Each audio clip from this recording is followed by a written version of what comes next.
بسم اللہ الرحمن الرحیم۔ السلام علیکم۔ آج ہم نہج البلاغہ کے جن خطبات کو پڑھیں گے وہ خطبہ نمبر 115، 116 اور 117 ہیں۔ تو یہ میرے پاس جو ایڈیشن ہے اس کا صفحہ نمبر 332 یعنی کہ 332 ہے، اور یہ کتاب خطبہ نہج البلاغہ ہے، اور علامہ مفتی جعفر حسین صاحب کا مرحوم کا یہ ترجمہ ہے۔ خطبہ نمبر 115۔ جس نے تم کو مال و متاع بخشا، اس کی راہ میں تم اسے صرف نہیں کرتے اور نہ اپنی جانوں کو اس کے لیے خطرہ میں ڈالتے ہو جس نے ان کو پیدا کیا ہے۔ تم نے اللہ کی وجہ سے بندوں میں عزت و آبرو پائی، لیکن اس کے بندوں کے ساتھ حسن سلوک کر کے اس کا احترام و کرام نہیں کرتے۔ جن مکانات میں اگلے لوگ آباد تھے ان میں اب تم مقیم ہو، اور قریب سے قریب تر بھائی گزر جاتے اور تم رہ جاتے، اس سے عبرت حاصل کرو۔ خطبہ نمبر 116۔ تم حق کے قائم کرنے میں میرے ناصر و مددگار ہو، اور دین میں ایک دوسرے کے بھائی ہو، اور سختیوں میں میری سپر یعنی کہ ڈھال ہو، اور تم لوگوں کو چھوڑ کر تم ہی میرے رازدار ہو۔ تمہاری مدد سے روگردانی کرنے والے پر تلوار چلاتا ہوں، اور پیش قدمی کرنے والے کی اطاعت کی توقع رکھتا ہوں۔ ایسی خیر خواہی کے ساتھ میری مدد کرو کہ جس میں دھوکہ، فریب ذرا نہ ہو، اور شک و بدگمانی کا شبہ تک نہ ہو، اس لیے کہ میں ہی لوگوں کی امامت کے لیے سب سے زیادہ اولیٰ اور مقدم ہوں۔ خطبہ نہج البلاغہ خطبہ نمبر 117۔ امیر المومنین علیہ السلام نے لوگوں کو جمع کیا اور انہیں جہاد پر آمادہ کرنا چاہا تو وہ لوگ دیر تک چپ رہے، تو آپ علیہ السلام نے فرمایا تمہیں کیا ہو گیا ہے؟ کیا تم گونگے ہو گئے ہو؟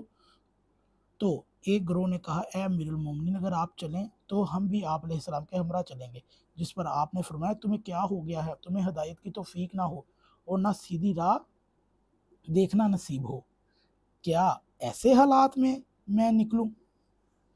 اس وقت تو تمہارے جوان مردوں اور طاقتوروں میں سے جس شخص کو میں پسند کروں اسے جانا چاہیے۔ میرے لیے مناسب نہیں میں لشکر، شہر اور بیت المال، زمین کے خراج کی فراہمی اور مسلمانوں کے مقدمات کا تصفیہ اور مطالبہ کرنے والوں کے حقوق کی دیکھ بھال چھوڑ دوں اور لشکر لیے ہوئے دوسرے لشکر کے پیچھے نکل کھڑا ہوں، اور جس طرح خالی ترکش میں بے پیکاں کا تیر ہلتا جلتا ہے جنبش کھاتا رہوں۔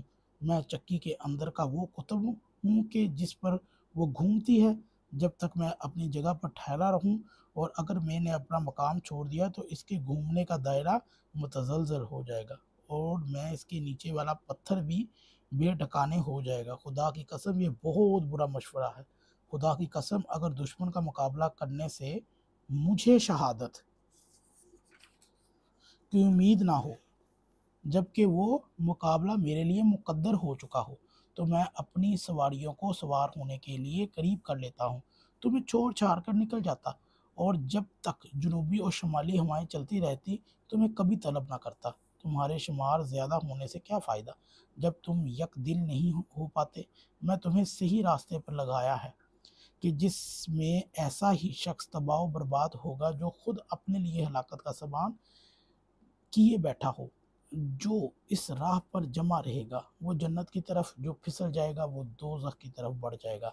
جنگ صفین کے بعد جب معاویہ کی فوجوں نے آپ علیہ السلام کے مختلف علاقوں پر حملے شروع کر دیے تو ان کی روک تھام کے لیے آپ نے عراقیوں سے کہا، لیکن انہوں نے ٹالنے کے اور عذر تراش کر آپ فوج کے ہمراہ چلیں تو ہم بھی چلنے کو تیار ہیں، جس پر حضرت نے خطبہ ارشاد فرمایا اپنی مجبوریوں کو واضح کیا، اگر میں چلوں تو مملکت کا نظم و نظام برقرار نہیں رہے گا، اور اس عالم میں کہ دشمن کے حملے چاروں طرف سے شروع ہو چکے۔ مرکز کو خالی رکھنا مصلحت کے خلاف ہے، مگر ان لوگوں سے کیا توقع کی جا سکتی ہے جنہیں صفین کی فتح شکست سے بدل کر ان حملوں کا دروازہ کھول دیا ہے۔